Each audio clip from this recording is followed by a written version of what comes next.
That's true.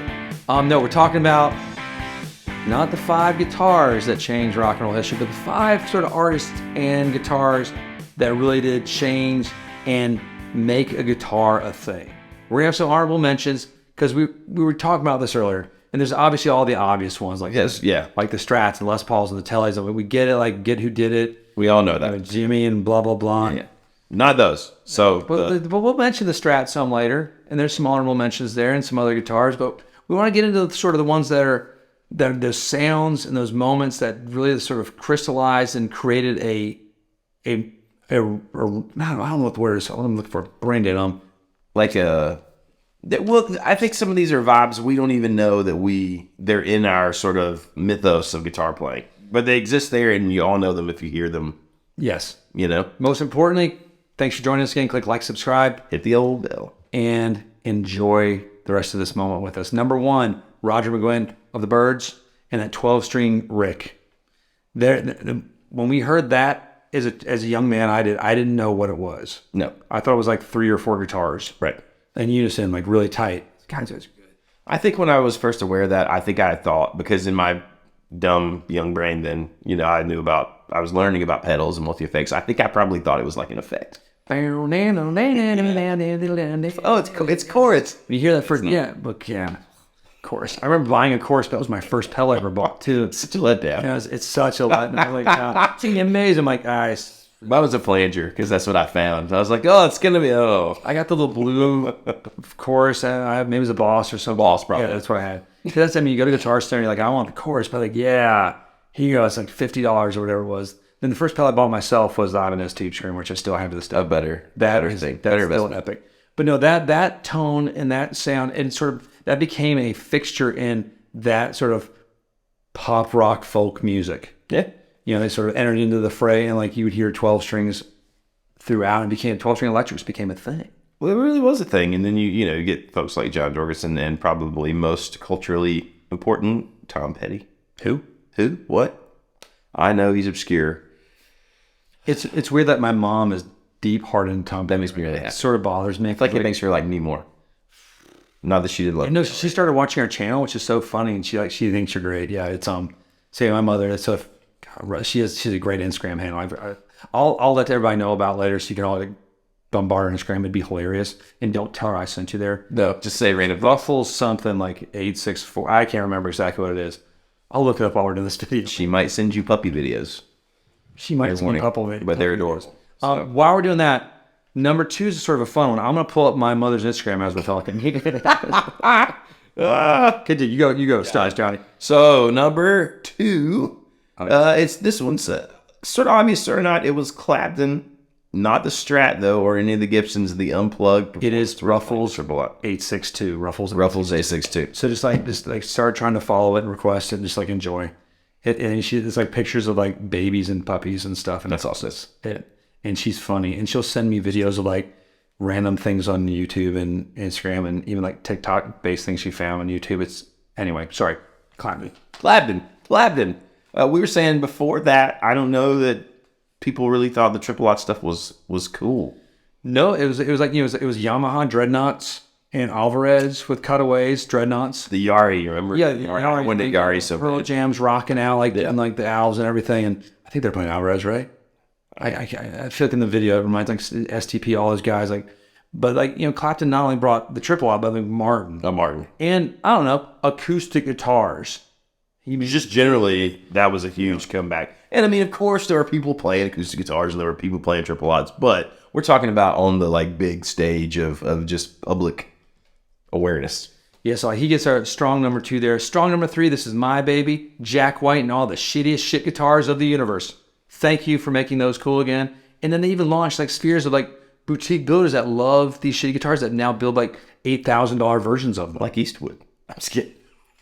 But where would Eastwood be without that? Well, I mean, Eastwood builds like copies of everything, sort of. Yeah, but they do. I feel like the things that I see all the time are there. And I'm so frustrated because Eastwoods are really good too. Some of them are great. Like I've almost bought one multiple times. A Mandocello, not like a normal guitar because I'm. Well, that's the Eastman though. Yeah, these. Eastwood is like just the. Oh, I thought you said Eastman. I'm sorry. Eastwood are just all the weird 12-string. That's why I was so confused. I was like, what are you talking about? Like, Eastman are really good guitarists. Just because I have superior product knowledge. I didn't hear. I was excited about Eastman's. Sorry. I was like, I don't want him disparaging my Eastman friends out there. I like these. You were good. Well, I mean, these ones are kind of fun too if you want those weird things, but you don't want I to would spend probably like an Eastwood. You probably would. We had that one that looked sort of like a Gretsch 12-string. Remember? Oh, yeah. Oh, never mind. I don't like the Eastwoods. No. No.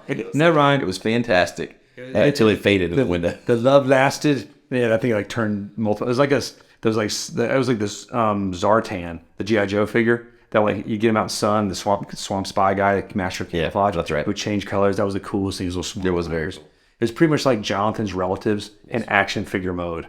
Yeah. I mean, seriously, yours would be like Zartan and his swamp buddies. Yeah, I think they're in Florida or New Orleans, Louisiana or something like that. Creole. God, I'm so excited about that. But I love that Jack White made like all that a thing.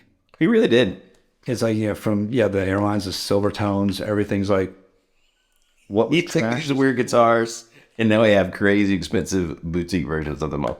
Thank you. Fantastic. Thank you, Jack White. Number 4.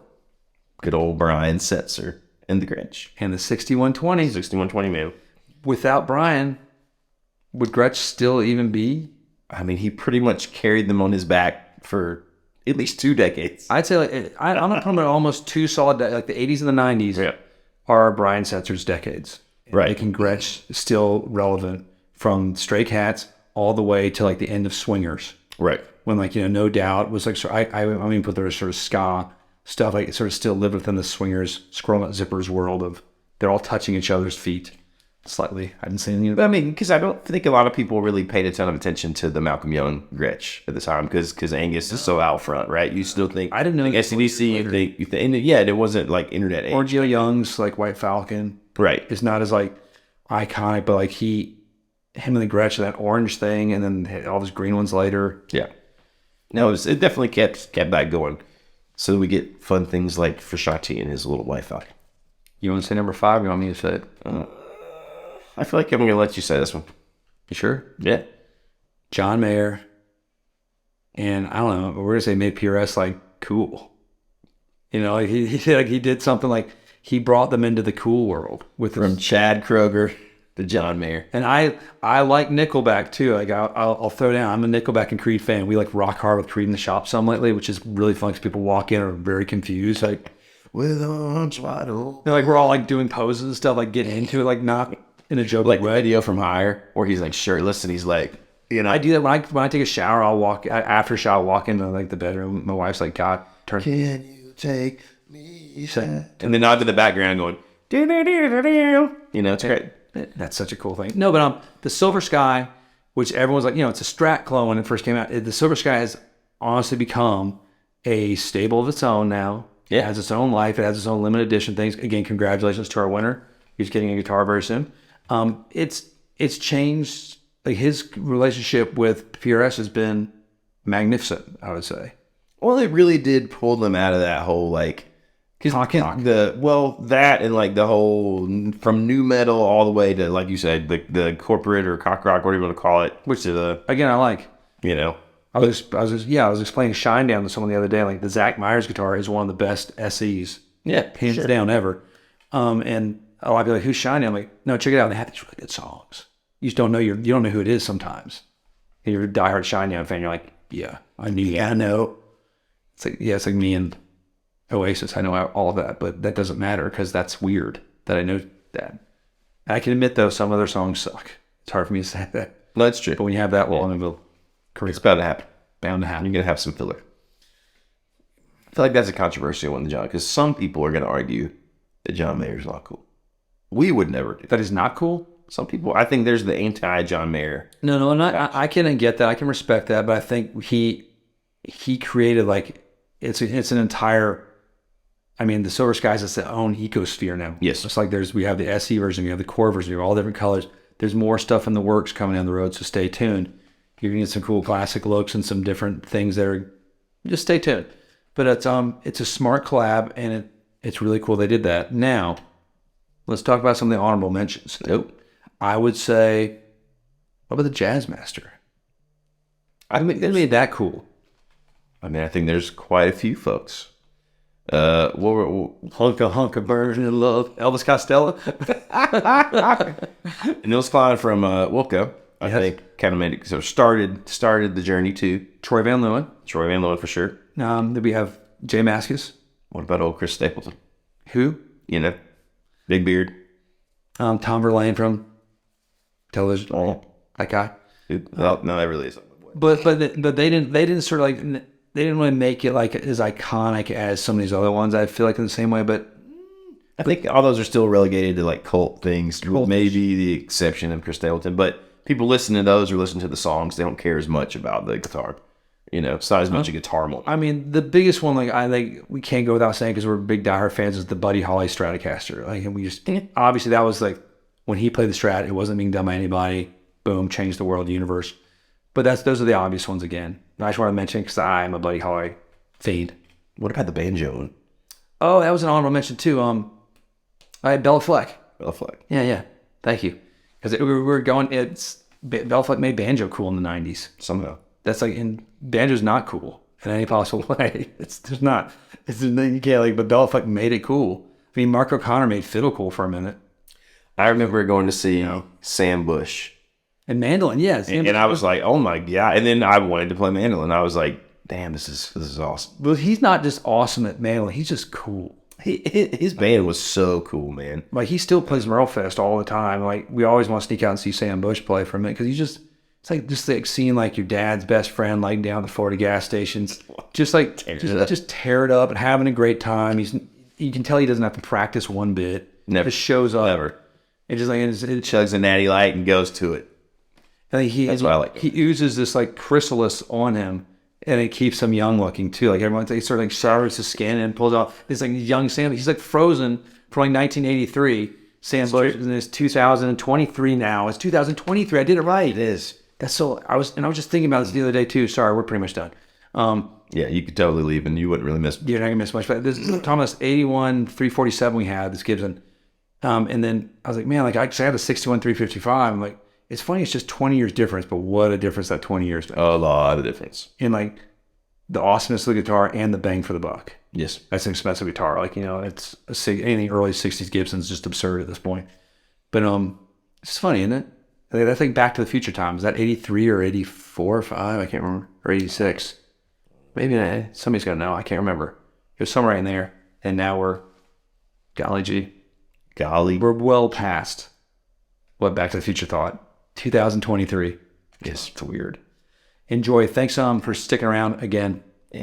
And stay tuned. We have lots of funny events coming up that we hope you enjoy. So if you want to be part of this, you're going to have to reach out to us. There's some stuff you're going to have to do in store. Some stuff we'll do like via video. But if you want to, just shoot us an email or something. Like, hey, we want to make a drastic fool of ourselves for a chance to win a free guitar. And we'll make it happen. And we'll have a lot of fun with you doing it too. I mean, we just spoon feed you food as you're playing an instrument, which is another whole other, well, I know, it's baby food too. Get already spoon fed. I've been spoon poured. You've been aggressively spooned. Yes. When you go to Merlefest. That's true. That's it. Come see some Merlefest all the time. I don't know if Jacksonville's here or Seansville. You never know. We'll roll dice. You might be in Chicago. You might be in Texas. Who knows? John does things. I do sometimes. Take care. Let us know your thoughts.